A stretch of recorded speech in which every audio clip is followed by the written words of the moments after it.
Cartoon Stories। एक शांत खूबसूरत गांव में भैरव नाम का एक 12 वर्षीय शरारती गडरिया लड़का रहता था। भैरव अकेला बैठा था, उब रहा था, अपनी भेड़ों के झुंड को चरते हुए देख रहा था। मैं बहुत उब गया हूँ। मैं सारा दिन बस इन भेड़ों को ही देखता हूँ। काश कुछ रोमांचक होता। उसे एक विचार आता है। उसकी आंखों में एक शरारती चमक है। बचाओ, बचाओ! भेड़िया, भेड़िया पेड़ों पर हमला कर रहा है। गांव वाले चीखें सुनकर पहाड़ी की ओर दौड़ते हैं, जहां लड़का भेड़ों को देख रहा है। भेड़िया कहाँ है? मुझे कोई भेड़िया नहीं दिख रहा। तुमने हमें बिना कारण डरा दिया भैरव। बस मजाक कर रहा था। ये तो सिर्फ एक मजाक था। ये मजेदार नहीं है। तुम असली मुसीबत पैदा कर सकते थे। गांव वाले हालांकि नाराज थे, अंततः अपने काम पर लौट आए। अगली सुबह भैरव अपनी भेड़ों के झुंड को चराने के लिए ले गया। भैरव फिर से उब गया है। ये तो मजेदार था। मुझे इसे फिर से करना चाहिए। भेड़िया, भेड़िया, भेड़िया यहाँ है।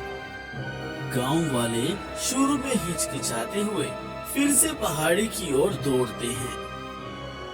क्या इस बार सच में भेड़िया आया है? ये भैरव हमेशा हमारे साथ छल करता है। उन्हें कोई भेड़िया नहीं मिला। ये बिल्कुल भी सही नहीं है। अगर तुमने ऐसा फिर से किया तो तुम्हें सजा मिलेगी। गांव वाले गुस्से और निराशा से अपने काम पर लौट आए। पिछले दिनों की तरह भैरव फिर से अपनी भेड़ों को पहाड़ पर चराने के लिए ले जाता है। भैरव फिर से अकेला बैठा है, लेकिन अचानक एक असली भेड़िया प्रकट होता है और भेड़ों पर हमला करना शुरू कर देता है। बचाओ, बचाओ!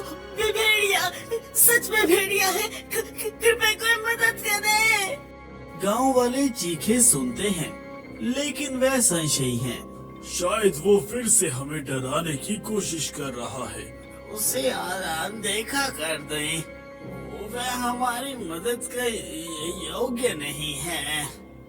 गांव वाले अपने काम के साथ जारी रहते हैं, बेपरवाह। कृपया, भेड़िया सच में यहाँ है। मेरी भेड़े! भैरव असहायता से देखता है, क्योंकि भेड़िया उसके झुंड पर हमला करता है। उसकी मदद के लिए कोई नहीं आता।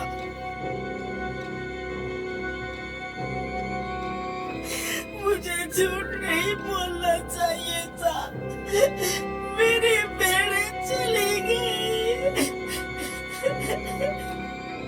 भैरव जमीन पर बैठकर रोता है। तभी एक बूढ़ा गांव वाला आता है। भैरव, क्या हुआ? क्या ये सच था? दादाजी, इस बार सच में भेड़िया आया था, लेकिन मैंने इतनी बार झूठ बोला कि किसी ने मेरी बात पर विश्वास नहीं किया। झूठ बोलने का यही अंजाम होता है बेटा। अब सबक सीखो और आगे से सच्चा रहो। गांव वाले भैरव को सांत्वना देते हैं और अपनी गलती भी मानते हैं। हमें तुम्हारी मदद करनी चाहिए थी, लेकिन अब हमें भरोसा नहीं था। भैरव अपनी गलती स्वीकार करता है। मैंने सबको परेशानी में डाला। अब मैं कभी झूठ नहीं बोलूंगा। गांव वाले झुंड की बची हुई भेड़ों को इकट्ठा करने में मदद करते हैं। अच्छा बेटा, सच्चाई हमेशा सबसे अच्छा रास्ता है। सूरज ढलता है और सब गांव की ओर लौटते हैं। भैरव ने एक महत्वपूर्ण सबक सीखा और गांव वाले एकजुट हो जाते हैं। Please like, share and subscribe.